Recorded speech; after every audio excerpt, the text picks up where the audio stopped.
Human mind set ఏంటి అంటే చిన్న ప్రాబ్లం వస్తే చాలు దేవా నువ్వు ఇక్కడ ఉండు, నేనైతే వెళ్ళొస్తాను అని చెప్పి అక్కడ ప్రేయర్ ఏదో చేసుకుంటారు, నామకార్థంగా చేసుకోవాలన్నట్టుగా చేసుకుంటారు. కానీ వాళ్ళ దగ్గరికి పరిగెత్తుకుంటూ దేవుని పైన ఆధారపడే వారిగా ఉండరు. కాబట్టి ఈరోజు రెండో అంశంగా దేవుని పైన మనము ఆధారపడుతున్నాము. మూడోది ఏంటంటే దేవునికి సన్నిహిత సంబంధం కలిగి ఉంటున్నామా అనేది పరీక్షించుకోవాలి. మనం ఇప్పుడు ఒక భార్యాభర్తని ఎగ్జాంపుల్గా తీసుకున్నట్టయితే వాళ్ళు ప్రేమగా ఉండాలంటే ఫస్ట్ ఒకరికొకరు మాట్లాడుకోవాలి. వాళ్ళకు అంటే ఆ సన్నిహిత రిలేషన్షిప్ అనేది ఉండాలి. అది లేకుండా వాళ్ళ దాంపత్య జీవితము కొనసాగించలేరు. ఎందుకంటే జస్ట్ ఇప్పుడు మాట్లాడి మళ్ళీ మాట్లాడకుండా ఉంటే వాళ్ళు ఒకరి ఇష్టాలు ఒకరికి తెలియవు, ఒకరి అంటే ఆలోచనలు ఎట్లా విధంగా ఉంటాయనేది మనకు తెలియదు. కాబట్టి మనము ఎలా అయితే భార్యాభర్తలే కానీ ఒక స్నేహితులు కానీ మనం వాళ్ళతో క్లోజ్గా ఉండాలనుకుంటే ఏమంటాం, వాళ్ళతో ఎప్పుడు మాట్లాడాలని, వాళ్ళ అభిరుచులు ఏంటి, వాళ్ళు ఏం చేస్తారు, ఏ టైంలో ఎలా ఉంటారని తెలుసుకోవాలని ఆశపడతాం.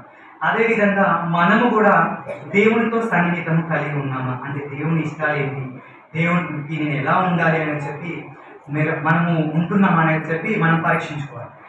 మనము బైబిల్లో చూసినట్టయితే అనేక రకాలైన ప్రార్థనలు ఉంటాయి. కాకపోతే నేను ఒక 5 రకాల ప్రార్థనలు, అంటే ఎలా చేయాలి ప్రార్థనలు, మన ఫింగర్స్ 5 ఎలా అయితే ఉన్నాయో ఈ 5 ఫింగర్స్ ద్వారా నేను ఒక్కొక్కటి ఎలా చేయాలి దేవునికి ప్రార్థన అనేది మీకు ఈరోజు చెప్పాలని చెప్పి ఆశపడుతున్నాను. ఫస్ట్ ఏంటంటే దేవుణ్ణి ఆరాధించడం, పూజించడం. మనము పూజించడం అనగానే కామన్గా ఏమనుకుంటామంటే అదేంటి అన్యులు కదా దేవునికి వెళ్ళి దేవుని మందిరానికి వెళ్ళి పూజిస్తారు, మేము దేవుణ్ణి నమ్ముకున్నాం కదా మేమెందుకు పూజించాలి అని చెప్పి అంటారు. కానీ మనము ఈ దేవుణ్ణి పూజించడం అని అంటే ఇంగ్లీష్లో ఏమంటుందంటే అడోరేషన్ అని ఉంటుంది. అడోరేషన్ అంటే ఆరాధన, పూజ అనే మీనింగ్ కూడా వస్తుంది. కాబట్టి మనము ఆయన ఏమై ఉన్నాడో మన జీవితంలో, ఇప్పుడు ఆ సిస్టర్ చెప్పింది సాక్ష్యము, దేవుడు నన్ను స్వస్థపరిచాడు. కాబట్టి యెహోవా రాఫా, స్వస్థపరచు దేవుడు. సో మన జీవితంలో దేవుడు ఏమై ఉన్నాడో మొదట మనం తెలుసుకోవాలి. ఇప్పుడు ప్రతి ఒక్కరికి ఇప్పుడు నేనైతే నా దృష్టిలో నా దేవుడు నాకు ఏమన్నాడు అంటే నేను తండ్రి అని అనుకుంటాను. ఎందుకంటే నా యుక్త వయసులోనే నా తండ్రి చనిపోయాడు. కాబట్టి నాకు దేవుని దగ్గర నుండి తప్ప నాకు ఎవరి దగ్గర నుండి పెద్దగా ఆదరణ రాలేదు. నన్ను అంతగా ప్రేమగా చూసుకుంది, నా ప్రతి అవసరాల్లో దేవుడు నాకు తండ్రిగా ఉన్నాడు. కాబట్టి నేను ఎప్పుడు ఆరాధించినా ఫస్ట్ తండ్రిగా చూస్తాను. సో మీరు ఏమై ఉన్నారో ఫస్ట్ మీరు మీ జీవితంలో దేవుడు ఏమై ఉన్నాడు మిమ్మల్ని పరీక్షించుకోవాలి. మీ జీవితంలో అంటే భర్త లేని వారికి భర్తను, నేను తండ్రి లేని వారికి తండ్రిని, స్నేహితునిగా ఉంటాను అని చెప్పి దేవుడు చెప్తాడు కదా వాక్యంలో. సో దేవుడు మీ జీవితంలో ఏమై ఉన్నాడో దాన్ని బట్టి దేవుని మనం ఆరాధించాలి. మనం బైబిల్లో కూడా చూస్తే అగ్నిజ్వాల వంటి కన్నులవాడు, యెహోవా రాఫా, యెహోవా షమ్మ, యెహోవా నిషి, యెహోవా ఎన్కడాయి, యెహోవా ఎలోహిం, ఎబినేజరి, దేవుని పేర్లు ఎన్నో ఉంటాయి. అంటే అక్కడ సందర్భాన్ని చూస్తే వాళ్ళు ఒక్కొక్క సందర్భం దేవుడు వారి పాత నిబంధనలు చూసినట్టయితే ఆ ఒక్కొక్కరి దగ్గర దేవుడు ఒక్కొక్క రూపంలో వారికి మాట్లాడినట్టు. విజయం లేని కాడ యెహోవా నిస్సి, మా విజయ ధ్వజం అని చెప్పి, యెహోవా రాఫా, మారాను మధురంగా నీటిని మార్చినప్పుడు యెహోవా రాఫాగా స్వస్థపరిచిన సందర్భంలో. సో ఒక్కొక్క సందర్భంలో దేవుడు మనకు తన స్వభావాన్ని అక్కడ మనకు ప్రత్యేకపరుచుకున్నాడు. కాబట్టి మనము మన జీవితంలో దేవుడు ఏమై ఉన్నాడో దాన్ని బట్టి మనం స్తుతించే వారిగా ఉండాలి. మనము ఇంతకుముందు పాస్టర్ గారు చెప్పారు కదా, మనం స్తుతిస్తుంటే మన స్థితి మారుతుంది. మనం ఎప్పుడైతే స్తుతిస్తామో మన స్థుతులు పైకి వెళ్ళే కొలది మనకు దీవెనలు దేవుడు కిందికి పంపిస్తాడు. మన ఎటువంటి పరిస్థితి అయినా మనము స్తుతిస్తే మన జీవితంలో గొప్ప కార్యాలు జరుగుతాయి. కాబట్టి మనము దేవుణ్ణి గణపరిచేవారిగా, దేవుణ్ణి స్తుతించేవారిగా, దేవుని మహిమపరిచేవారిగా మనం జీవిస్తున్నామా లేదా అని మనం ఒకసారి పరీక్షించుకోవాలి. మనము ఇది ఉత్తమ మాటలతో చెప్పినట్టయితే మీకు ఏంటి ఇతను అంటే ఏం బైబుల్ రిఫరెన్స్ లేకుండా చెప్తున్నాడు అని చెప్పి మీరు అనుకుంటున్నారు.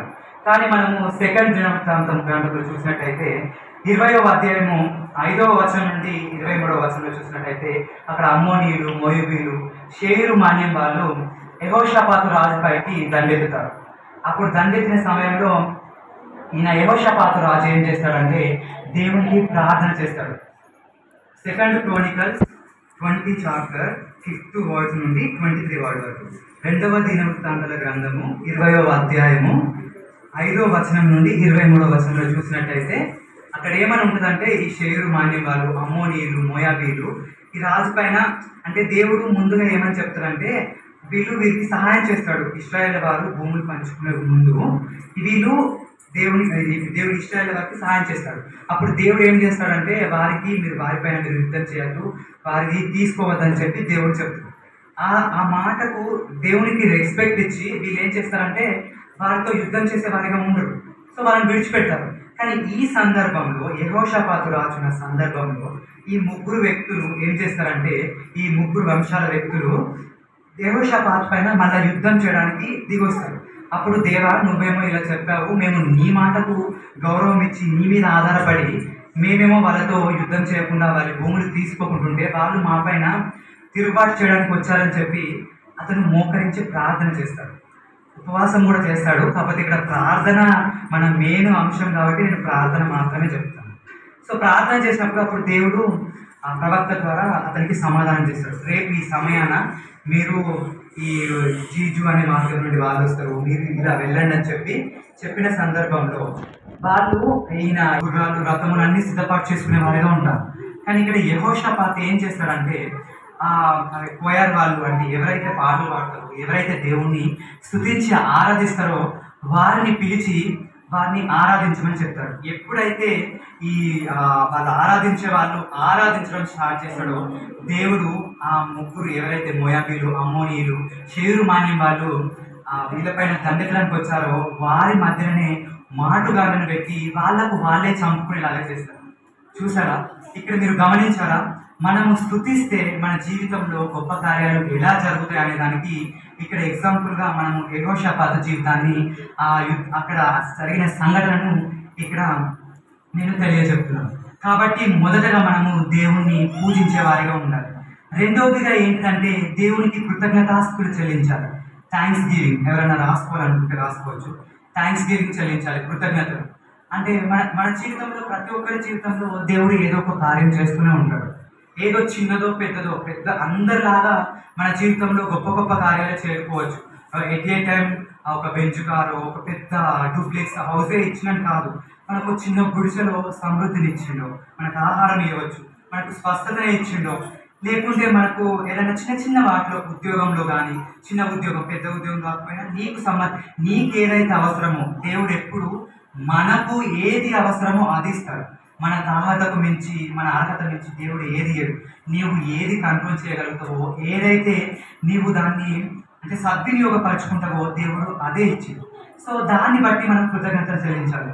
ఎవరైనా నాకు దేవుడు ఏమి ఇవ్వలేదు, నేను ఏం కృతజ్ఞతలు చెప్పాలని చెప్పి మీరు అనుకున్నట్టయితే ఈరోజు మీరు ఊపిరి పీలుస్తున్నారు, మీరు ఇక్కడ మందిరంలో ఉన్నారు అని అంటే మీ కుటుంబం సజీవ లెక్కలో ఉన్నట్టు దేవుడు ఇచ్చిన ఒక గొప్ప వరమే కదా. సో దాన్ని బట్టి అయినా మనము దేవుణ్ణి స్తుతించే వారిగా ఉండాలి. మనము దీనిలో బైబిల్లో చూసినట్టయితే మొదటి సమూయేలు గ్రంథము 2వ అధ్యాయము 1 నుండి 10వ వచనంలో చూసినట్టయితే అదొకసారి చదువుతారా ఎవరైనా? మొదటి సమూయేలు 2వ అధ్యాయము 1వ వచనం నుండి 10వ వచనం వరకు.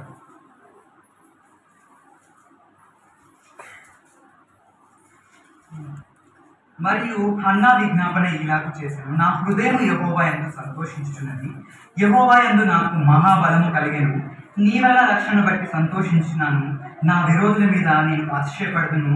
యెహోవా వంటి పరిశుద్ధ దేవుడు ఒకడును లేడు, నీవు తప్ప మరే దేవుడును లేడు, మన దేవుడు వంటి ఆశ్రయదుర్గము లేడు. యెహోవా అనంత జ్ఞాని యొక్క దేవుడు, ఆయన క్రియలను పరీక్షించువాడు. ఇకను అంత గర్వముగా మాట్లాడకుడి, గర్వపు మాటలు నీ నోట రానియకుడి. ప్రఖ్యాతి నొందిన వినుకాండ్రు ఓడిపోవదు, రొట్టిలు వారు బలము ధరించుడు, తృప్తిగా గురించువారు అన్నము కావాలని కూలిపోవదురు, ఆకలి కొనువారు ఆకలి తీరా తిందురు. గొడ్రాలు 7 పిల్లలు కాను, అనేకమైన పిల్లలు కన్నది కృషించిపోవును. ఇక్కడ మనం చూసినట్టయితే ఈ హన్న పిల్లలు లేని అంటే గొడ్రాలుగా ఉన్న ఒక వ్యక్తి. పెనిన్న తన సవతి అయిన పెనిన్న తనను ఎప్పుడు నీకు పిల్లలు లేరు అని చెప్పి ఎప్పుడు తనను ఎప్పటికీ హింసిస్తూ ఉండేది, తను బాధ పెడుతూ ఉండేది. తన భర్త ఏమో తనను ఎంతగానో ప్రేమగా చూసుకునేవాడు. ఎల్కానా చాలా ప్రేమగా చూసుకునేవాడు హన్నను. ఇప్పుడు ఈమెకు ఈ పెనిన్న పిల్లలు కలిగిరని చెప్పినా కూడా కలిగినప్పటికీ కూడా తను ఆస్తి కానీ ఏదైనా కానీ హన్నాకు పిల్లలు లేరని చెప్పి రెండు భాగాలు ఇచ్చి పెనిన్నాకు మాత్రం ఒక భాగం ఇచ్చింది. ఇంకా ఆమె ఈర్ష్యపడి హన్నాను ఎప్పటికీ ఆమెను ఎప్పటికీ బాధ పెట్టేలాగా, ఎప్పటికీ ఏదో ఒక మాట, సూటిపోటి మాట ద్వారా ఆమెను హింసించేలాగా ఉండేది. కానీ ఒకానొక రోజు ఆమె యెరూషలేములో దేవుని మందిరంలో కూర్చొని ఆమె ఎట్లా ఏడుస్తుందంటే, ఆమె విజ్ఞాపన చేస్తుంటుంది దేవుడికి. అంటే తన మూలుగుల ద్వారా, అంటే బయటికి ఏదో ఇప్పుడు శ్రీనివాస్ పాస్టర్ అన్నారు కదా, మన మౌన ప్రార్థన కూడా దేవుడు అంగీకరిస్తారని. ఏమో ఆమె గట్టిగా ప్రార్థన చేయలేదు, తన మూలుగులతోటి ఆమె ప్రార్థన చేస్తుంటుంది దేవాలయంలో. అప్పుడు యాజకుడైన ఏలి వచ్చి ఆమెను చూసి ఈమె తాగిందేమో, అంటే ఒకవేళ తాగి మత్తిల్లిందేమో అని చెప్పి, ఎందుకు నువ్వు ఇక్కడ తాగి మత్తిల్లేమని చెప్పి అడిగినప్పుడు, నా యాజకుడా, నేను తాగి మత్తిల్లలేదు, నాకు వచ్చిన ఈ బాధను బట్టి, నా ఇంట్లో కలుగుతున్న ఈ వేదనను బట్టి నేను ఇక్కడ మూలుగులతోటి ప్రార్థన చేస్తున్నాను నా దేవునికి అని చెప్పిన సందర్భంలో ఏలి చెప్తాడు, నీకు మునుపటి సంవత్సరంకు యెహోవా నీకు ఒక కుమారుడి దయచేస్తాడని చెప్పి. అదేవిధంగా ఆమెకు ఒక బాలుడు జన్మిస్తాడండి, సమూయేలు అతని పేరు. అసలు మనం బైబిల్ గ్రంథంలో చూసినట్టయితే సమూయేలు వంటి ఒక గొప్ప ప్రవక్తను మన వరకు ఆమె మందిరానికి రాకుండా అతన్ని ఆమె దగ్గర ఉంచుకొని, ఎప్పుడైతే ఆ బాలుడు పాలు విడిస్తాడో అప్పుడు ఆమె కృతజ్ఞతాపూర్వకంగా దేవునికి ఆ బాలుని సమర్పించుకుంది. అంటే ఇక్కడ మనము హన్నా ద్వారా ఏం నేర్చుకోవాలి అంటే, మనము దేవుడు నాకు ఇచ్చిండు, ఆమెకు అక్కడ అవమానం, అక్కడ గర్భఫలం లేకుంటే ఆమె జీవిత కాలం, బ్రతికినంత కాలం ఆమెకు అవమానమే. కానీ దేవుడు అవమానాన్ని ఆమె ప్రార్థన ద్వారా ఆమెకు ఘనతగా మార్చడానికి సమయాన్ని ఇచ్చాడు. సో ఆమె దేవుడు నాకు ఇచ్చిండు కాబట్టి ఆమె కృతజ్ఞత అర్పణంగా ఆ బాలుడైన సమయాలను దేవుని మందిరంలో ఏలికి ఆమె సమర్పించుకుంది. కాబట్టి మన జీవితంలో కూడా దేవుడు ఇప్పుడు నాకు స్వస్థత ఇచ్చాడని చెప్పాడు. స్వస్థత ఇచ్చాడని చెప్పినప్పుడు మనం దేవునికి ఏమి ఇచ్చినాం? సాక్ష్యం చెప్పడం కరెక్టే. తిరిగి నలిగిన హృదయాలే నాకు బలి అని చెప్పి దేవుడు చెప్పాడు. కానీ సాక్ష్యంతో పాటు మనవంతు అర్పణ కూడా ఇవ్వాలి. ఈరోజు చాలా మంది ఏమనుకుంటారంటే, దేవుడు నన్ను డబ్బులు అడుగుతున్నాడేమో, ఈ పాస్టర్ వీళ్ళు డబ్బులు అడుగుతున్నారేమో, నా డబ్బుల వలన వీళ్ళు గొప్ప వాళ్ళు కావడానికి వీళ్ళు అడుగుతున్నారేమో అనుకుంటారు. కానీ ఈ లోకంలో మనము అతి చీప్ అయిన థింగ్ ఈజీగా ఇచ్చేది ఏంటంటే అది డబ్బు. దేవుడు ఎప్పుడు మీ డబ్బును అడగడు, మీ సమర్పణ చూస్తాడు. నువ్వు లక్షలు ఇచ్చి నువ్వు దేవుని పైన సమర్పణ లేకుండా ఇచ్చినట్టయితే దేవుడు అది అసలు స్వీకరించినా కూడా స్వీకరించడు. నువ్వు 2 రూపాయలు ఇచ్చిన ఆ వీర విధవరాలకు చూస్తాం కదా, యేసు ప్రభు కానుకల పెట్టెకాడ ఉన్నప్పుడు అందరూ తమ స్తోమత చొప్పున ఎన్నో ఇచ్చారు. ఇంకా అక్కడ యేసు ప్రభు చూస్తున్నాడు అంటే అక్కడ పరిసయ్యులు ఆ యాజకులు ఎట్లిచ్చుంటారు అంటే, ఈయన చూస్తున్నాడు, ఈయన విమర్శన చేస్తాడని చెప్పి వాళ్ళు కలిగినంత ఇవ్వచ్చు. కానీ ఆ బీద విధవరాలు తనకు కలిగిన అంతట్లో 2 కాసులు ఇచ్చినప్పటికీ యేసు ప్రభు అక్కడ అంటాడండి, ఈ అందరికంటే ఈ బీద విధవరాలు ఇచ్చిన కానుకే గొప్పదని. ఎందుకు? వీళ్ళందరేమో కలిగిన దాంట్లో ఇచ్చారు, ఏదో ఇయ్యాలి దేవునికి అన్నట్టుగా ఇచ్చారు. కానీ ఇక్కడ ఈ బీద విధవరాలు మాత్రము తనకు కలిగినంతట్లో సమర్పణ కలిగించింది. కాబట్టి ఈరోజు మనం ఏమి ఇచ్చామా, ఎంత ఇచ్చామా అనేది కాదు, దేవునికి మనము విరిగి నలిగిన హృదయాలతో మన సమర్పణతో ఇచ్చామా లేదా అనేది మనం ఒకసారి పరీక్షించుకోవాలి. మూడవదిగా చూసినట్టయితే ఒప్పుకోలు ప్రార్థన, కన్ఫెషన్.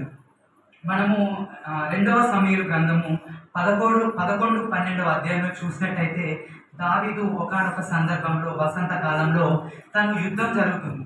అక్కడ యుద్ధం జరుగుతున్న సందర్భంలో తను యుద్ధానికి పోకుండా ఏం చేస్తాడంటే, ఒక మేడ పైన అంటే తన భవనం పైన నిద్రించినప్పుడు ఈ ఉరియా భార్య అయిన బెత్షెబను చూసి ఆమెకు తప్పు చేయాలని చూసి తప్పు చేసినప్పుడు, సో అప్పుడు నాతాను ప్రవక్త ద్వారా దేవుడు చెప్పిస్తాడు, నువ్వు ఇలా అంటే ఒక ఉపమానం ద్వారా ఒక పేదవానికి ఒక గొర్రెపిల్ల ఉంది, ఒక ధనవంతునికి ఇన్ని గొర్రెపిల్లలు ఉన్నప్పటికీ తన ఇంటికి ఒక అతను వచ్చినప్పుడు, అతిథి వచ్చినప్పుడు తన గొర్రెలో ఉన్న దాన్ని కాకుండా ఆ పేదవాడు తన ప్రాణంగా తన కుమార్తెగా పెంచుకున్న ఆ గొర్రెపిల్లను బలవంతంగా తీసుకొని ఈ అతనుకు విందు పెట్టాడని చెప్పి ఎగ్జాంపుల్గా చెప్తాడు. అప్పుడు దావీదు అంటాడు, ఎవడు అతను శిక్షకు అర్హుడు అని చెప్పి చెప్తాడు. కానీ ఆ సందర్భంలో నాతాను ప్రవక్త చెప్తాడు, అది ఎవరో కాదు నీవే అని చెప్తాడు.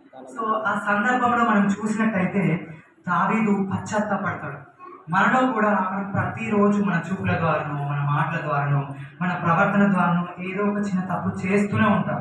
చేయలేము అని చెప్పి అనకండి. ఎందుకనంటే మనం ఇప్పుడు ఈ మొబైల్ చూసినట్టయితే ఈ ప్రపంచంలో ఏదైనా మనం చెడిపోవడానికి ఒక ముఖ్య కారకంగా ఏదైనా ఒక వస్తువు ఉంది అని అంటే ఫస్ట్ మనము మొబైలే ఉంటుంది. మనం చూడకూడదు అనుకుంటాం, కానీ చూడకూడదు అనుకుంటూనే సడన్గా ఏదైనా స్క్రోల్ చేసేటప్పుడు కానీ, మనం ఏదైనా వాక్యం విన్నప్పుడే, మనం మంచి వాక్యం వినాలనే దాన్ని ఓపెన్ చేస్తాం, యూట్యూబ్ కానీ ఇన్స్టా కానీ ఏదో ఒకటి. కానీ అక్కడ మనకు స్క్రోలింగ్లో కింద చూసిన మన చేతులు ఊరికే ఉండవు కదా, మనం స్క్రోల్ చేస్తూ ఉంటాం.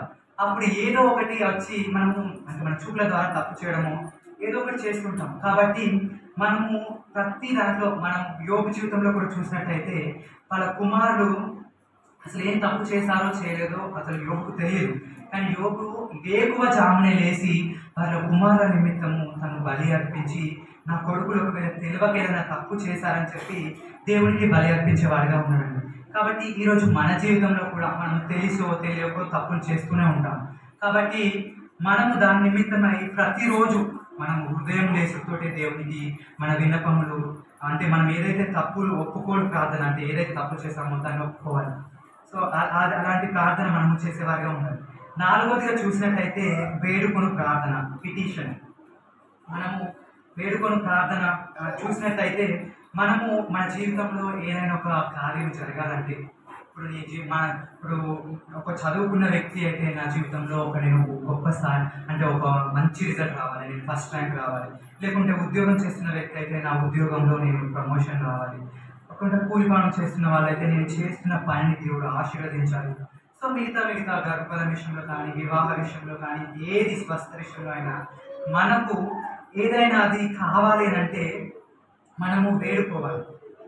అందుకే ఫిలిప్పీయులకు రాసిన పత్రిక 4వ అధ్యాయం 6-7 వచనంలో ఉంటుంది కదా, దేని గురించి చింతపడకూడదు కానీ ప్రతి విషయంలో మనము ప్రార్థన విజ్ఞాపనలు చేసుకుంటూ దేవునికి విన్నవించాలని చెప్పి. కాబట్టి మనము ఒక్కొక్కసారి దేవుడు మనం పరీక్షిస్తూ ఉంటాడు. మనం అబ్రహాం విషయంలో కూడా గర్భఫలం విషయంలో తనకు చాలా సంవత్సరాల ముందు చెప్తాడు, నీ జనము నేను ఇస్కరేణువు వలె విస్తరిస్తానని చెప్పి. కానీ ఎన్నో సంవత్సరాలు వెయిట్ చేస్తాడు అబ్రహాం. అదేవిధంగా మీ జీవితంలో కూడా ఏ విషయమై దేవుడు ఏదన్నా చెప్పినప్పటికీ విసుకునే వారిగా కాకుండా ప్రతి దాంట్లో మనం కృతజ్ఞతలు చెప్పుకుంటూ మన విన్నపాలు దేవునికి చెప్పుకునే వారిగా ఉండాలి. మనము ఇంకో ఎగ్జాంపుల్ లూకాసు సువార్త 18వ అధ్యాయము 1-7 వచనాల్లో మనం చదివినట్టయితే ఒక అక్కడ విధవరాలను మనం చూస్తాం. అక్కడ ఒక న్యాయాధిపతిని మనము గమనించవచ్చు. ఆ న్యాయాధిపతి అసలు దేవునికి ఎవ్వరికి భయపడని, దేవుని భయము మనుషుల భయం లేని ఒక వ్యక్తి. ఆ వ్యక్తిని ఈ వేద విధవరాలు ఒక విషయమై ఆమె అతని దగ్గరికి వెళ్తుంది. వెళ్ళినప్పుడు అతను ఫస్ట్ సారి అంటే కొంచెం లైట్గా తీసుకుంటుంది, ఎందుకంటే అతనికి దేవుని భయం లేదు, మనుషుల భయం లేదు. సో ఏంది మా వస్తుంది అని చెప్పి తీసుకున్నసారి ఆమె ప్రతిసారి ఆమె విసుగక ఆయన దగ్గరికి వెళ్తూనే ఉంటాడు. చివరకు ఒకనొక రోజు ఆయన దగ్గరికి ఆమె వచ్చినప్పుడు ఆయన విసుక్కొని, ఏంది ఈమె ప్రాబ్లం ఏంటి, ఈమె నన్ను ఎందుకు ఇలా విసిగిస్తుందని చెప్పి ఆమె ప్రాబ్లమ్ను అతను దేవునికి భయం లేదు, మనుషులకు భయం లేదు, కానీ అతను ఆమె విసుగక వచ్చిన దాన్ని బట్టి ఆమె జీవితంలో ఆమె ఆస్తి పంపకాలు ఆమె జీవితంలో జరిగిస్తారు. ఈరోజు మనము కూడా దేవుడు మనం ఏదైతే మనం కోరుకుంటున్నామో దేవుని దగ్గర నుండి దాని విషయమై మనం విసుగక దేవుణ్ణి ఎప్పుడు ప్రార్థించే వారిగా ఉంటే దేవుడు కూడా మనకు మన ప్రార్థన ఏదైతే విన్నపం ఉందో, ఏదైతే మనము వేడుకుంటున్నామో అది మన జీవితంలో జరిగిస్తాడు. మనము మళ్ళీ ఇంకోటి ఏం గుర్తుపెట్టుకోవాలంటే, మనం ఏదైనా అడిగినప్పుడు అది అడిగి మనం ఇయ్యి అని చెప్పి బతినాడే వారిగా కాకుండా, దేవా నేను ఇది అడిగాను, ఇది నీ చిత్తమైతే నాకు దయచేయమని చెప్పి అడగాలి. దేవుని చిత్తం కాకుండా మనము మన ఇష్టానుసారంగా అడిగినట్టయితే అది మన జీవితంలో ఇప్పుడు సంతోష కారణంగా ఉన్నప్పటికీ మన ఫ్యూచర్లో అది మనల్ని బాధ పెట్టే విధంగా ఉంటుంది. కాబట్టి మనము నీ చిత్తమే అని చెప్పి మనం ఎప్పుడైతే దేవునికి సమర్పించుకుంటామో, దేవుని చిత్తానుసారంగా నాకు అది దయచేయమని చెప్పి అడుగుతామో, అప్పుడు దేవుని చిత్తానుసారంగా అది మనకి ఇచ్చినట్టయితే ఇప్పుడు మనకు బాధ కలగవచ్చు. ఏంటి, అందరికీ ముందే వస్తుంది, అందరికీ వస్తుంది, నాకు రావట్లేదు, అందరికి ఉద్యోగం వస్తుంది, అందరు పాస్ అవుతున్నారు, నేను ఫెయిల్ అవుతున్నాను, అందరికి గర్భఫలం వస్తుంది, నాకు గర్భఫలం రావట్లేదు, అందరికీ పెళ్ళి అవుతుంది, నాకు పెళ్ళి అవ్వట్లేదు. సో ఇలాంటి విషయాల్లో ప్రతిదీ అందరికీ స్వస్థత వస్తుంది, నాకు స్వస్థత వస్తుంది అని చెప్పి గాబరపడి చింతించే వారిగా ఉండద్దు. అపవాది ఎప్పుడు ఏం చేస్తాడంటే మనల్ని ముఖ్యంగా దేవుని దగ్గర నుండి వేరు చేయాలని చెప్పి ఇది ఏదో ఒక చింత తీసుకొని వస్తాడు. కాబట్టి మనం ప్రార్థన చేసినప్పుడు మనము ఆ విషయమే చింతపడకుండా దేవుని మీద నమ్మకం ఉంచి దేవుడు నాకు ఎప్పుడు ఇచ్చినా మంచిగా చేస్తాడు. అప్పుడు నాకు ఇచ్చినప్పుడు అప్పుడు అబ్రహాం విషయంలో చూస్తే అయితే ఇస్సాకు ఒక గొప్పగా వ్యక్తిగా అంటే అభిషేకించబడ్డాడు, ఆశీర్వాద కారణంగా ఉన్నాడు. అది లేట్ అయినప్పటికీ దేవుడు మన జీవితంలో జరిగిస్తే అది ఆశీర్వాద కారణంగా ఉంటుంది. కాబట్టి లేట్ అవుతుందని చెప్పి బాధపడే వారిగా ఉండదు. దేవుని చిత్తంలో మనం అప్పచెప్పినట్టయితే దేవుడు ఏది చేసినా మన జీవితంలో మేలే చేస్తాడు. అది మనల్ని గొప్ప చేయడానికి తప్ప మనకి కీడు చేయడానికో మనల్ని అవమానం గురి చేయడానికో మాత్రం కాదు. ఇంకోటి 5వ చూసినట్టయితే విజ్ఞాపన ప్రార్థన. ఈ ప్రార్థన అన్నిటిని మనం చేస్తాం. అదే మనం అందరంగా ఒక చర్చికి వెళ్ళే వ్యక్తులుగా, ఒక క్రైస్తవ విశ్వాసులుగా మనం ఇవన్నీ చేయగలుగుతాం. కానీ చేయదంటూ ఏదైనా ఉందంటే విజ్ఞాపన ప్రార్థన. నేను వారి గురించి ఎందుకు చేస్తాను, వాడు నిన్ననే నన్ను తిట్టిండు, ఇవాళ నేను వారి గురించి ఎందుకు చేయాలి, వారు అసలు నాతో మంచిగానే ఉండరు, నేను ఎందుకు వారి గురించి చేయాలనే వారిగా ఉంటారు. కానీ మీకు ఒక విషయం తెలుసా అండి, మనం ఏదైతే విజ్ఞాపన చేస్తామో ఒకరి గురించి, మన దేవుడు కూడా అంటాడు కదా, నిన్ను వల్ల నీ పొరుగు వారిని ప్రేమించు అని చెప్పి. మత్తయి సువార్త 22:39లో నిన్ను వల్ల నీ పొరుగు వారిని ప్రేమించు అని అంటాడు. ఇంకోటి ఏంటంటే నీవు నీ శత్రువుల గురించి ప్రార్థన చెయ్యి అని చెప్పి. నార్మల్గా మన సొంత వారి గురించి, మన స్నేహితుల గురించి, మన మిత్రుల గురించి మనం ప్రార్థన చేయడం అది మనకు ఎంతో అంటే ఆనందం కలగజేస్తుంది. నేను ప్రార్థన చేయాలి, ఎందుకంటే నావల్ కదా, ఎంతైనా నా అన్నట్టు మనం హ్యాపీగా చేయగలుగుతాం. అదే ఇప్పుడు ఎవడో నిన్ను రోడ్డు మీద తిట్టిండు, ఫర్ ఎగ్జాంపుల్ ఏదో రాపిడో బుక్ చేసుకున్నావు, వాడు మీరు ఇంత అమౌంట్ చూపిస్తే వాడు ఎక్కువ అమౌంట్ అని అడిగాడు. ఏంది వీడు నేను ఇంత అమౌంట్ చూపిస్తుందని చెప్పి నువ్వు కసురుకున్నావేమో. దేవుడు నేను ఎవరైనా అతని గురించి, అతను ఏదైనా వ్యసనాల్లో ఉన్నాడో, ఏదైనా ప్రాబ్లంలో ఉన్నాడు కావచ్చు, దాని గురించి ప్రార్థన చేయమని చెప్పి మీరు ప్రేరేపించు. అప్పుడు ఏం చేస్తారు, ఏది దేవా వాడేమో నా డబ్బులు ఎక్కువ తీసుకున్నాడు, వానికి నువ్వు ఇంకా వానికి నాశనం చేయాల్సింది పోయి నన్ను వానికి విజ్ఞాపన చేయమంటావు ఏంది అన్నట్టు వస్తుంది. ప్రతి ఒక్కరికి అదే తలంపులు వస్తాయి.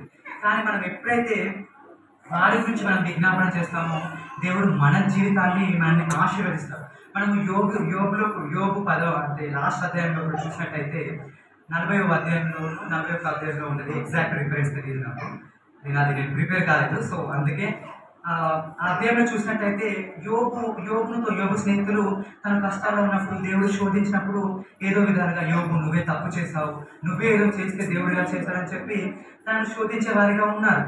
కానీ ఎప్పుడైతే వీళ్ళ చేశారు అప్పుడు దేవుడు మాట్లాడి, అంటే యోబు ఒక విషయంలో దేవా నేనేం తప్పు చేయలేని చెప్పి దేవుని వ్యతిరేకంగా మాట్లాడినప్పుడు, నేను భూమి సృష్టించినప్పుడు, నేను ఇవన్నీ కలిగజేసినప్పుడు నువ్వు ఎక్కడున్నావని చెప్పి అడిగిన సందర్భంలో, యోబు పశ్చాత్తాపడిన సందర్భంలో యోబును దేవుడు క్షమిస్తాడు. క్షమించినప్పుడు ఈ మాటలకు కారణమైన స్నేహితులకు దేవుడు శాపం ఇస్తాడు. ఆ సందర్భంలో దేవుడు చెప్తాడు, వాళ్ళ స్నేహితులకు చెప్తాడు, యోబు దగ్గరికి వెళ్ళి మీ నిమిత్తం ప్రార్థన చేయమని చెప్పాడు. వాళ్ళు ఎప్పుడైతే యోబు దగ్గరికి వెళ్ళి అవి ప్రార్థన చేయమన్నప్పుడు యోబు అనుకోవచ్చు, నేను బాగులేని సిచ్యువేషన్లో నన్ను ఇంతగా బాధ పెట్టారు, నన్ను ఇంత అవమానపరిచారు, దేవుడు నేను తప్పు చేస్తేనే ఇలా చేశారని చెప్పి దేవునికి వ్యతిరేకంగా నన్ను మాట్లాడాలని చేశారని చెప్పి అతను చేయకుండా ఉండాల్సింది. కానీ యోబు అవన్నీ ఏం గుర్తుపెట్టుకోకుండా విజ్ఞాపన ప్రార్థన చేస్తే యోబుకు మొదట కలిగిన దానికంటే 2 అంతలుగా దేవుడు ఆశీర్వదించారు. చూసారా, మనం ఇతరుల గురించి విజ్ఞాపన చేస్తే మనము ఏదైతే వాళ్ళ గురించి చేస్తామో, మనము ఎఫెషియలకు రాసిన పత్రిక 6వ అధ్యాయం 18వ వచనం ఒకసారి చదవండి.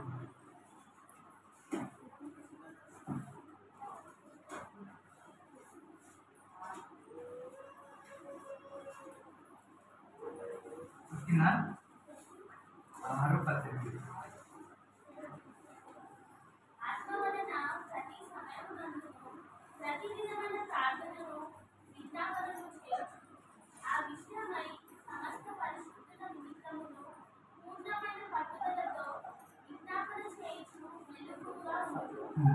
చూసారా, దేవుని వాక్యం కూడా సెలవిస్తుంది, ఆత్మ వలన ప్రతి సమయమందు ప్రతి విధమైన ప్రార్థన విజ్ఞాపన చేయొచ్చు, ఆ విషయమై సమస్త పరిశుద్ధుల నిమిత్తము పూర్ణమైన పట్టుదలతో విజ్ఞాపనగా చేయొచ్చు, మెలకువగా ఉండు అని చెప్పి దేవుని వాక్యం సెలవిస్తున్నాను. ఇక్కడ పౌలు చూసినట్టయితే అసలు పౌలు ఎక్కడ హ్యాపీగా లేడు. చిరసాల్లో బంధించబడి ఆ రోమియో కాడ ఎంతో కఠినమైన శిక్ష అనుభవిస్తూ కూడా అందరి గురించి ప్రార్థన చేయండి. పరిశుద్ధులు అంటే ఇక్కడ పరిశుద్ధులు ఎవరో కాదండి, ఎవరైతే యేసు ప్రభు రక్తం ద్వారా కడగబడ్డారో, ఎవరైతే ఉన్నారో వారందరూ పరిశుద్ధులుగా దేవుడు మనల్ని చేశాడు. కాబట్టి వారి నిమిత్తము ప్రార్థన చేయమని చెప్పి దేవుని వాక్యం సెలవిస్తుంది. అదేవిధంగా అన్ని సమయాల్లో మనలో చాలా మంది చూడండి ప్రార్థన చేయమనంటే, దేవా నాకు ఇవాళ ఓపిక లేదు, పొద్దున్న నాతో పనిచేసిన రాత్రి వచ్చేసరికి నా కళ్ళు అసలు నిద్ర ఆపుకోలేకపోతున్నాయి అని చెప్పి అనేవారుగా ఉంటారు. కానీ చూడండి, ఎవరితో మాట్లాడమని ఫోన్ వచ్చినా లేకుంటే ఎవరైనా ముచ్చట్లు పెట్టినా వెంటనే ఆ నిద్ర గుర్తుకు రాదు, ఏది గుర్తుకు రాదు, ఫోన్ మాట్లాడుకుంటా ప్రార్థన అనేసరికి దేవా నా కళ్ళు మూసిపోతున్నాయి, దేవా నేను ప్రార్థన చేయలేను అంటారు. కానీ అన్ని సమయాల్లో ప్రార్థన చేయాలని అన్నాడు. మనం పరిశుద్ధులతో కలిసి దేవుని మందిరానికి వెళ్ళి మనం అందరి గురించి విజ్ఞాపన చేయాలి. అదేవిధంగా మనము మొదటి తెస్సలోనికీయులకు రాసిన పత్రిక 5వ అధ్యాయంలో చూసినట్టయితే ఎడతెగక ప్రార్థన చేయాలని చెప్పి ఉంటుంది. ఏదో మనం ఇవాళ ఏదో ఎవరైనా వాక్యం చెప్పిన వాళ్ళు ప్రేరేపించినా, ఏదైనా పాస్టర్ ప్రేరేపించినా ఆ రోజు ప్రార్థన చేసేవారిగా కాదు. మనము ప్రతిరోజు ఎడతెగక మనం ప్రార్థన చేసినట్లయితే మనం దేవునితో సహవాసము, సన్నిధిని, దేవునితో నడిచే అనుభవం పొందుకుంటాం. అదేవిధంగా మనము ఒకటవ తిమోతి 2వ అధ్యాయము 1-2 అధ్యాయాల్లో చూసినట్లయితే మనము అక్కడ మన గురించే కాదు, మన చుట్టుపక్కల ఉన్న వారి గురించే కాదు, మన దేశం గురించి ప్రార్థన చేయాలి, మన రాజకీయ నాయకుల గురించి చేయాలి. ఇప్పుడు మన దేవుని వాక్యంలో ఉంటుంది కదా, మీరు తగ్గించుకొని మీ దేశం గురించి ప్రార్థన చేసినట్టయితే నేను మీకు మీ దేశాన్ని స్వస్థపరుస్తాను, మీకు స్వతంత్రం ఇస్తానని చెప్పి దేవుని వాక్యం సెలవిస్తుంది. కాబట్టి మనము అందరి గురించి ప్రార్థన, అది ఏదో వారి కోసం కాదు, మన రాష్ట్రం కోసం, మన జిల్లా కోసం, మన దేశం కోసం మనం ప్రార్థన చేసినట్టయితే అదేదో వారికి మంచిగా ఉండడం కాదు. ఇప్పుడు అన్ఎక్స్పెక్టెడ్గా మన ఎవరైనా కార్పొరేటర్ ఎవరో ఉన్నారు, మనం వారి గురించి ప్రార్థన చేయడం ఎందుకు? దేవుడు ప్రార్థన చేయమంది అతని గురించే, కానీ అందులో కూడా మన మేలే ఉంటుంది. ఆ కార్పొరేటర్ ఒకవేళ మనకు మంచి చేసే వ్యక్తి అయితే మనకు ప్రతి విషయంలో దేవుడు అంటే వారి ద్వారా మేలు చేస్తాడు కదా. సో ప్రతి విషయంలో అందుకే దేవుడు మన నిమిత్తమయ్యే ఇతరుల గురించి ప్రార్థన చేయమని చెప్పి చెప్తారు. కాబట్టి మనకు కష్టం వచ్చినా నష్టం వచ్చినా ఫస్ట్ మొదటగా మనము దేవుని దగ్గర మోకరించి ప్రార్థన చేసేవారిగా ఉండాలి. ఒక విశ్వాసి చెప్పాడండి, మన సమస్యకు మన విడుదలకు ఉన్న దూరం ఎంత అంటే మన మోకాలకు మన భూమికి ఉన్నంత డిస్టెన్స్. అంటే మనము ఎప్పుడైతే ఏదైనా సమస్య వచ్చినా, ఏదైనా బాధ వచ్చినా మనం మోకరించి ప్రార్థన చేస్తామో మన నేలకు మన మోకాలకి ఎంతైతే డిస్టెన్స్ ఉందో మన సమస్యకు మన అంటే విడుదలకు అంత దూరంగా ఉండి, అది మనం ఎప్పుడైతే మోకరించి ప్రార్థన చేస్తామో దేవుడు దాని నుండి మనల్ని విడిపించేవారుగా ఉంటారండి.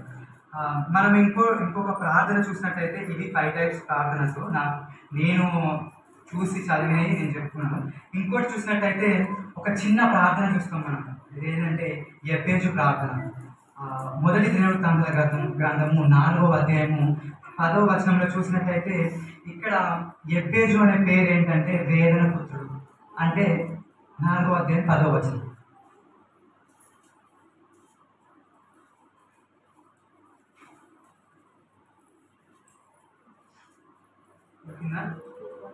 యెబేజు ప్రార్థన. యెబేజు అని అంటే వేదన పుత్రుడు, అంటే తన తల్లి తనను వేదనతో కన్నదని చెప్పి అతనికి యెబేజు అని పెట్టింది. అక్కడ పరిస్థితి గమనించండి, ఇప్పుడు ఇప్పుడు నా పేరే లేకుంటే మీలో ఎవరి పేరైనా యెబేజు అని చెప్పి పెట్టారనుకో. యెబేజు అని అంటే వేదన పుత్రుడు, అంటే వీడి తల్లికి వేదనరా, దీనివల్ల ఏం యూజ్ అవుతుంది అని చెప్పి ఎన్నో అనేవారుగా ఉంటారు. కానీ అలాంటి వాటిని కూడా అతను పట్టించుకోకుండా దేవుని కాడ ప్రార్థన చేస్తాడు. దేవుడు అప్పుడు సరే చదవండి, అది ఎంత చిన్న ప్రార్థన అయినప్పటికీ అదెంతో శక్తివంతమైన ప్రార్థనగా మనము చూడవచ్చు. ఫ్రెండ్స్ తీసుకురా.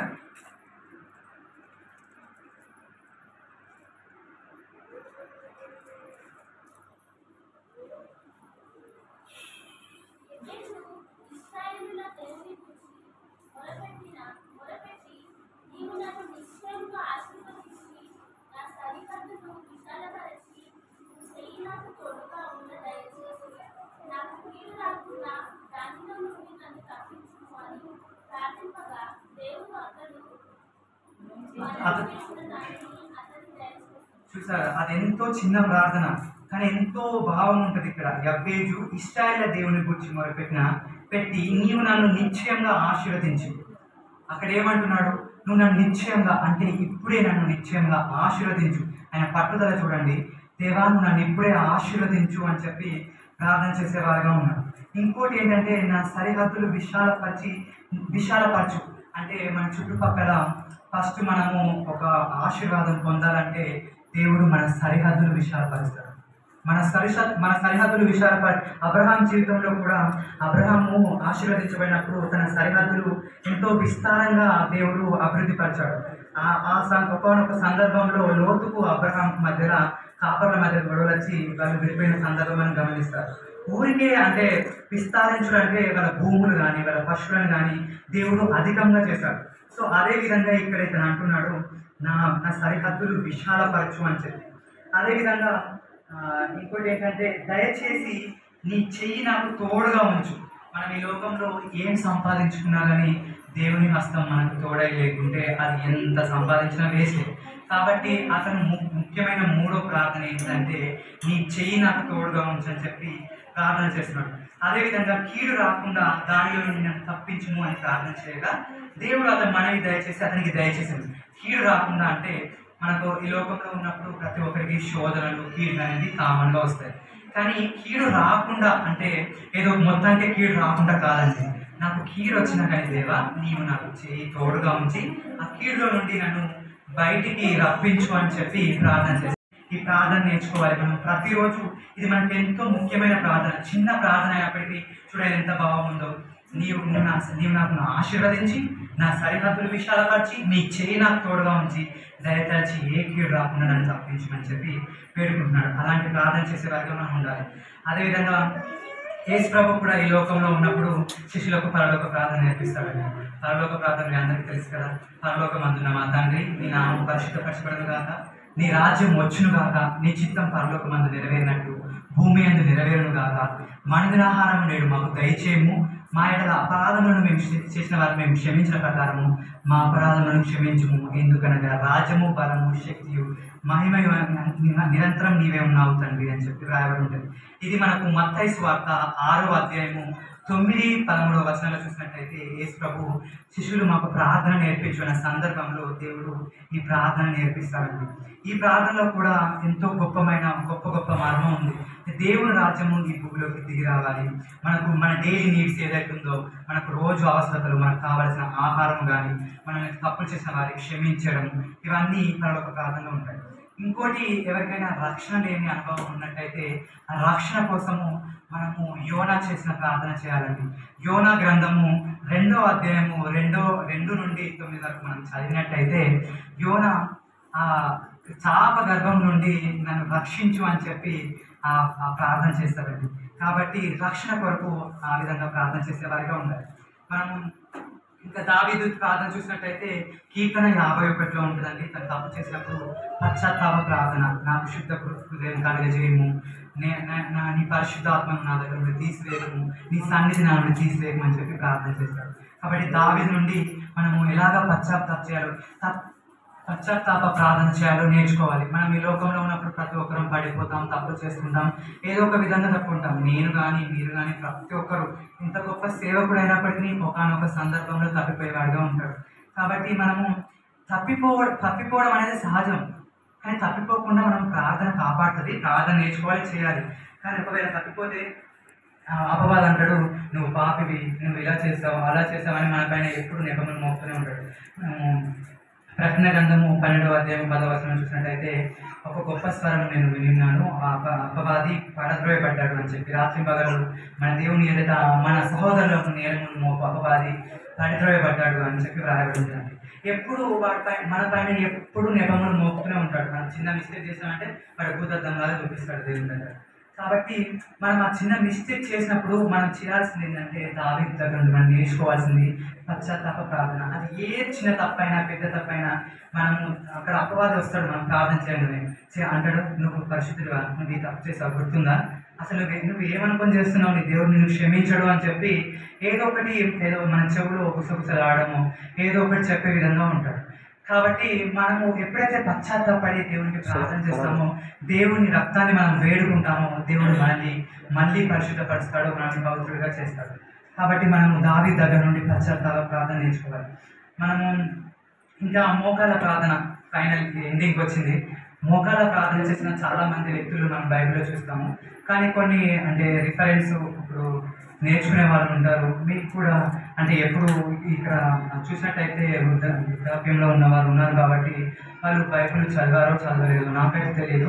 అట్లీస్ట్ ఈ రిఫరెన్స్ చెప్పుకుంటా చెప్తే ఏదో 10 చెప్పితే ఒక్కటన్నా వాళ్ళ మైండ్లో ఉండకపోతుందా అనే ఒక ఆశతో నేను పోయినసారి వచ్చాను కాబట్టి నేను వాళ్ళందరి నిమిత్తము కొన్ని రిఫరెన్స్ పెట్టుకొని వచ్చాను. ఏంటి అంటే మోకాల ప్రార్థన మనం మొట్టమొదటిగా చూసినట్టయితే బైబిల్లో 2వ దినవృత్తాంతాల గ్రంథము 6వ అధ్యాయము 12-13 వచనంలో చూసినట్టయితే సొలొమోను దావీదు దేవునికి మందిరం కడతానని చెప్పి అనుకుంటాడండి. సో అనుకున్న సందర్భంలో దేవుడు ఏం చెప్పాలంటే, నీ చేతులు రక్తంతో నిండుకున్నాయి కాబట్టి, నువ్వు ఇన్ని యుద్ధాలు చేసావు కాబట్టి రక్తంతో నిండిన నీ చేతులతో నా మందిరం కట్టకూడదు, కాబట్టి నీ కడుపున పుట్టిన కొడుకు ద్వారా నా మందిరం కట్టబడుతుందని చెప్పి దేవుడు దావీదుకు సెలవిస్తాడు. సెలవిచ్చినప్పుడు తన కుమారుడైన సొలొమోను ద్వారా దేవుడు మందిరాన్ని నిర్మిస్తాడండి. ఆ మందిరం నిర్మించినప్పుడు తను అన్ని బలు అన్నీ అర్పించి, సో రాజు ఒక గొప్ప రాజు, ఇశ్రాయేల్ రాజు, ఒక గొప్ప రాజు తర్వాత రాజైన రాజు ఎలా ఉంటుంది? అతను మోకాళ్ళ మీద ప్రార్థన చేయాల్సిన అవసరం లేదు. మనలో చాలా మంది చూడండి, కొంచెం ఒక గొప్ప స్థాయికి వచ్చుతోటే నా అంత గొప్పవాడు ఎవరు లేడు, నేను మోకరించి ప్రార్థన చేయాలి, కుర్చీ మీద కూర్చుంటా, నేను ఎట్లా చేస్తే దేవుడు వింటాడు అని చెప్పి అనుకుంటారు.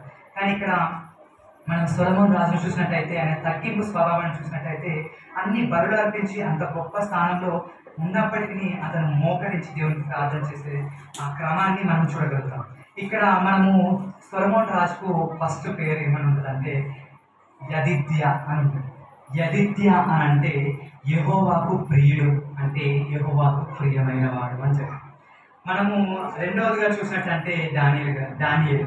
మనము దానియేలు గ్రంథము 6వ అధ్యాయము 9-10 వచనాలు చూసినట్టయితే, యూదా రాజైన యొకన్య కాలంలో నెబుకద్నెజర్ రాజు వాళ్ళను కొనుక్కోబడిన సందర్భంలో ఈ కొందరిని ఎవరైతే ఇశ్రాయేల్లో ప్రవీణత కలిగిన వారు, ఎటువంటి లోపం లేని ఉన్నారో కొందరు అంత అంటే దేవునికి అంత నమ్మకంగా ఉండి అంత ప్రార్థన చేసుకుని ఉన్నాడు కాబట్టి దేవుడు అతనికి అంత గొప్ప ధన్యత భాగ్యం ఇచ్చాడు.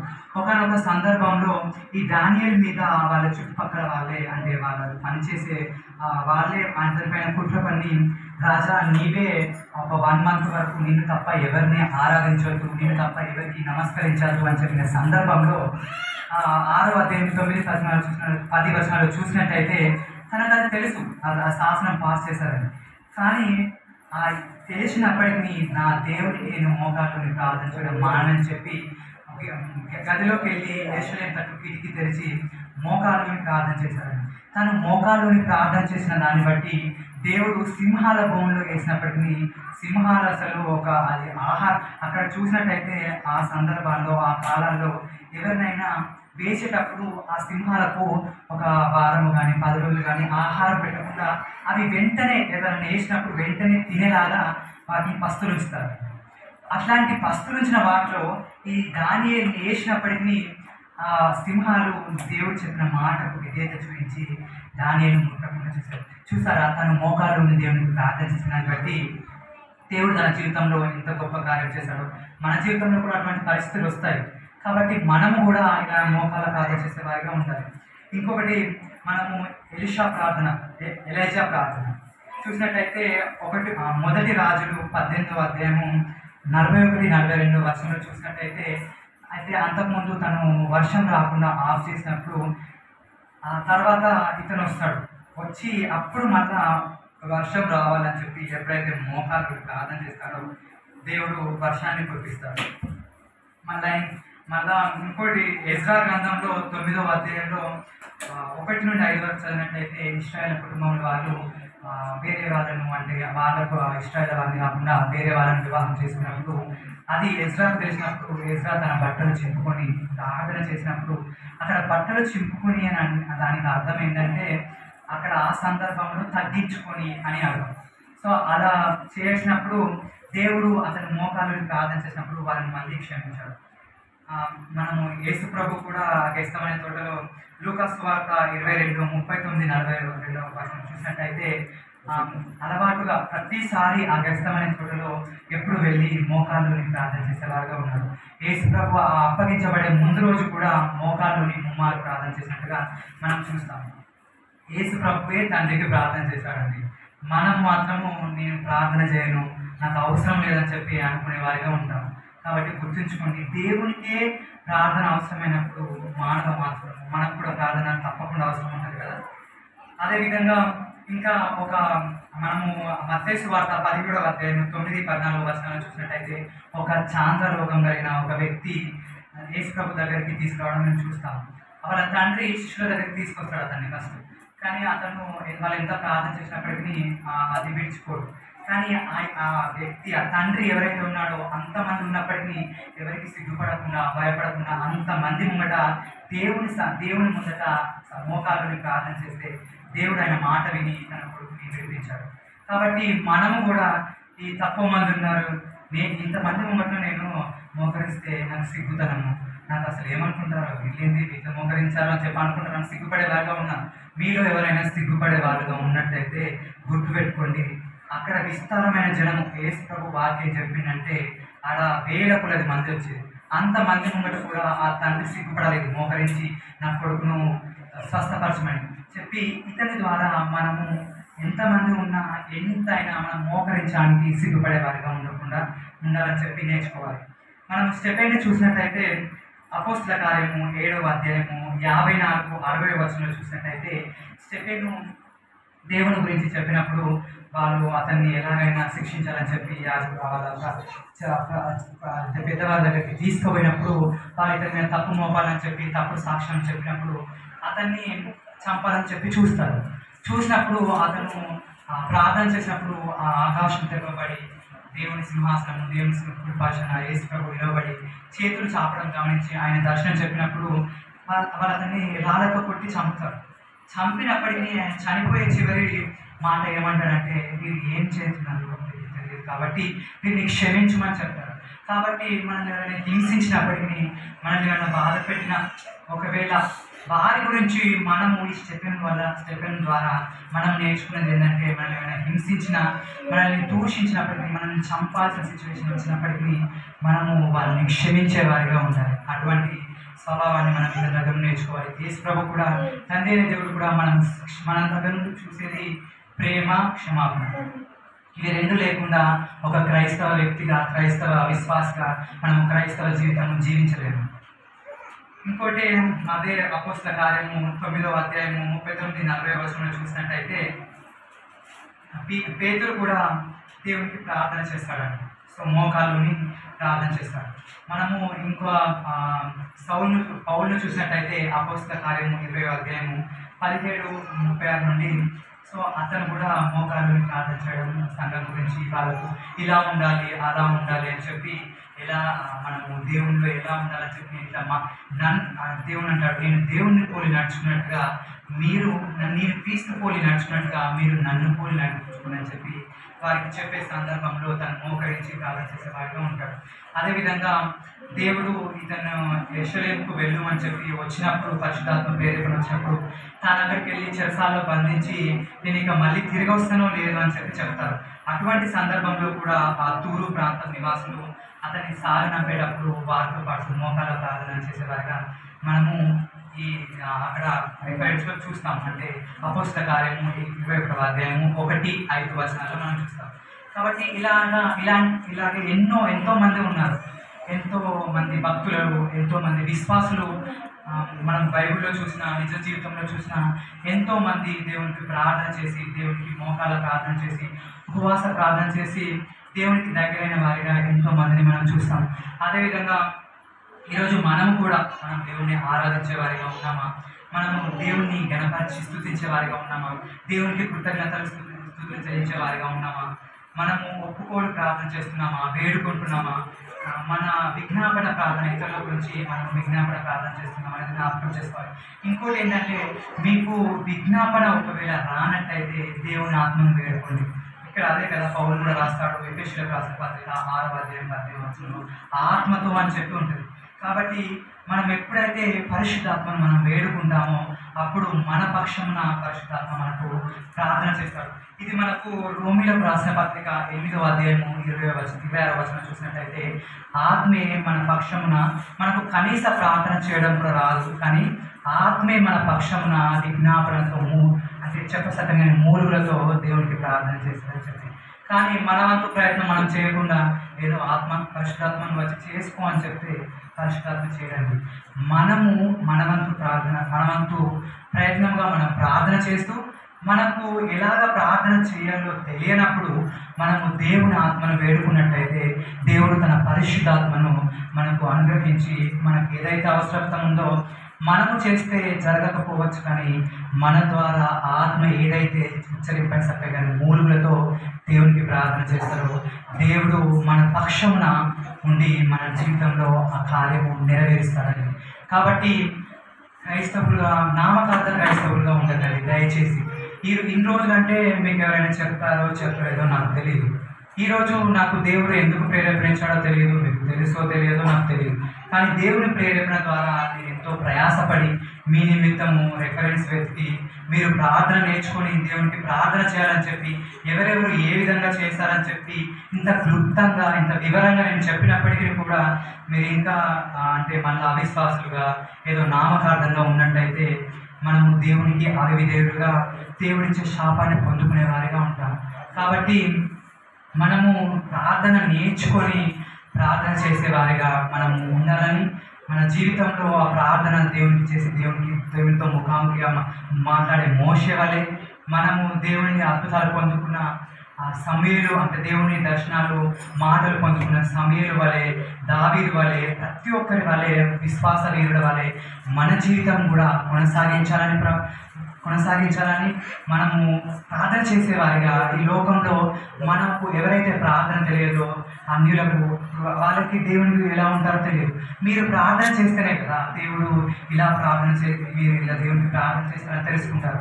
ఒక సాక్ష్యం ఏంటి నేను చెప్పాలనుకుంటున్నది ఏంటిదంటే, నా ఫ్రెండ్ ఉంటాడు. సో తను ఒకనొక సందర్భంలో అతను ఒక మిస్టేక్ చేయలేదు, అయినప్పటికీ తన ఫ్రెండ్ చేసిన మిస్టేక్ తను ఒక జైలుకు వెళ్ళాల్సి వచ్చింది. తను వెళ్ళాల్సిన సందర్భంలో అక్కడ తను అంటే ఎక్కువ ప్రార్థనలో ఉండేది. అంటే డైలీ 3-4 hours ప్రే చేసుకోవడం, దేవుని వాక్యం చదవడం, స్తుతించడం తనకు అలవాటు వచ్చినప్పుడు. కాబట్టి తను ఎక్కడున్నా కానీ ఇప్పుడు ఒక క్రైస్తవ విశ్వాసి ప్రార్థన చేసేవారు ఎక్కడున్నా అలానే ఉంటారు. వాళ్ళను అన్యుల మధ్యన ఒక గొప్ప భక్తిగా ఆచరించే వారి దగ్గర వచ్చినా వాళ్ళు అలానే ఉంటారు. ఒక గొప్పగా ప్రేయర్ చేసుకునే వారి దగ్గర ఉన్నా అలానే ఉంటారు. ఎందుకంటే వాళ్ళ విశ్వాసము వాళ్ళ ప్రార్థన స్థిరంగా ఉంటుంది. ఎందుకంటే వాళ్ళు దేవుని నిజంగా తెలిసిన వాళ్ళు దేవునికి ప్రతిరోజు ప్రార్థన చేసుకునేవారు. కాబట్టి అతను ఏం చేసేవాడు అంటే ప్రతిరోజు స్నానం చేసి వచ్చిందంటే ప్రార్థన చేసుకునేవారు. ప్రార్థన చేసుకుంటే అక్కడ ఏంటంటే జైల్లో అన్నంగా అందరూ పరిస్థితులు ఉండరు కదా, తాగేటోడు ఉంటాడు, సిగరెట్ తాగేటోడు ఉంటాడు, ఏదో ఒక చేసేటోడు ఉంటాడు. అతను ఆడికి వచ్చే సందర్భంలోనే వాళ్ళందరూ ఆ రూమ్లోకి వెళ్ళిపోయి తను ప్రార్థన చేసుకుంటాడు, మనం డిస్టర్బ్ చేయొద్దు అని చెప్పి వెళ్ళిపోయాడు. చూసారా, అంటే అక్కడ అతను ప్రార్థన చేసుకున్నట్టయితే ఆయన విశ్వాసము అక్కడ కనపరిచినట్టయితే అక్కడ అన్యులకు తెలియదు. అతనికి అంత రెస్పెక్ట్ ఎందుకు వచ్చింది? దేవుడు నమ్మిన బిడ్డ ఇతను ప్రార్థన చేసుకుంటాడని చెప్పి. సో రోల్ మోడల్గా తీసుకోవడం ఎందుకు? క్రీస్తే మన రోల్ మోడల్. అసలు దేవుడు కుమారుడై ఉండి ఈ లోకంలో ఒక మానవుని వచ్చి ఎలా జీవించాలి, ఎలా ఉండాలి, దేవుడికి ఎలా ప్రార్థన చేసుకోవాలి, ఎలా ఉపవాసం ఉండాలి, ఏ సందర్భంలో నేను వాక్యం ఎలా చదవాలి, దేవుడి మందిరానికి ఎలా పోవాలి, మనము యేసు ప్రభు జన్మించిన ఆ 4 గాస్పెల్స్ మనం చదివినట్టయితే మత్తయి, మార్కు, లూకా, జాన్ చూసినట్టయితే యేసు ప్రభు జీవించిన విధానం చూస్తే మనకు ఇంకొకరిని ఎవరినో రోల్ మోడల్గా తీసుకోవాల్సిన అవసరం లేదు. యేసు ప్రభుపై మనకు రోల్ మోడల్గా మనకు ఇక్కడ జీవించిపోయాడు. కాబట్టి దేవుణ్ణి మీరు ఒక ఆదర్శ అంటే ఒక రోల్ మోడల్గా తీసుకొని మీరు ప్రార్థన ఎక్కడైనా ఇప్పుడు ఈరోజు నేను మీకు వాక్యం చెప్పినంటే దేవుడు మీకు ఊరికే చెప్పించలేదు. రేపు తీర్పు దినమున మనకి ఇచ్చిన ప్రతి దాన్ని బట్టి దేవుడు లెక్క చెప్తాడు. అప్పుడు అడుగుతాడు, నువ్వు ఏదైనా సమయంలో ప్రార్థన చేయకపోయినా, ఎవరి గురించి విజ్ఞాపన చేయకపోయినా, నేను ఫలానా వ్యక్తి ద్వారా నువ్వు అప్పుడు అంటావేమో నాకు ఇది తెలియదు కదా అంటే దేవునికి మరుగైనది ఏదో ఉందండి, ఏది మరుగలదు కదా. అప్పుడు చెప్తారు, ఫలానా వ్యక్తి ద్వారా నేను ఆ రోజు మీకు చెప్పించాను కదా, అప్పుడు నువ్వేం చేశావు అంటావేమో నేను నిద్రపోయాను, నేను వాళ్ళని వీళ్ళని చూసుకుంటున్నాను, నవ్వుకుంటున్నాను అని చెప్పి.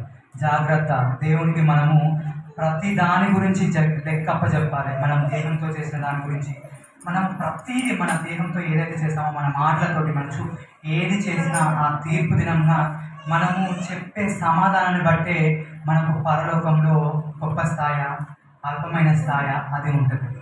కాబట్టి ఇక నుండైనా మీరు ప్రార్థన చేసుకొని మీరు అనేకులకు ఒక మాదిరికరమైన జీవించి మీరు మీరు దేవుడు తెలియని అన్యులను మీరు దేవుడి తట్టు తిప్పేవారిగా దేవుడు మీకు అట్టి కృప దయచేయాలని చెప్పి వేడుకుంటున్నాను. ప్రార్థన.